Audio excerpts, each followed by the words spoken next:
და მამა ამბობს.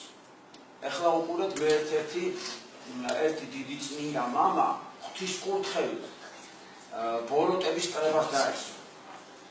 ანუ ეშმაკმა გამართა კრება, სადაც დემონები დაესწრო. და მაშინ ეუბნება, აბა რეებს აკეთებთ.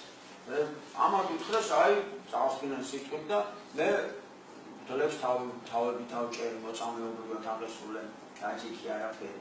ერთმა უთხრა ქრისტიანები დავხოცეთ, აი მთელი სოფლები გადავცვით, მთელი არაფერი და ასეთი რაღაცები ჩამოუთვალეს და არ იცით რა მუშაობაა.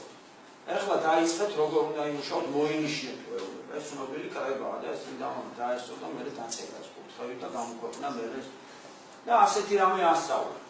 პირველიო რაც თქვენ უნდა გააკეთოთო, ქალების როლი უნდა წამოწიოთ ჭუთის სოფლებში. იგი ხალი დირექტორი, ხალი პრეზიდენტი, ხალი პარლამენტის თანამშრომელი, ხალი დირექტორი, ხალი რაღაცა პედაგოგი და ყველაფერში ხალი უნდა იყოს. და უნდა მოხდეს ესე იგი რაც შეიძლება მეტი დატვირთვა ხალისო და ეგო რას მოგცემსო კითხეს. რას მოგცემსო და დაიღლებაო ხალიო, ოჯახისთვის აღარ ეცლებაო და სახლში დაღლილი მივაო და მაპატიეთ მერეო ქმარი რომ მიუწვება მოსაფერებ და თქო შენი ჭირი მე ხლა ისე დავიღალე არაფერს თავი არ ამაყო. ეგო რას მოგცემსო და რას მოგცემსო და კაცი სხვაგან დაიწყებს სიტყვას მოძებნასო და როგორც ეს მოხდება ოჯახიო დაიშლებაო.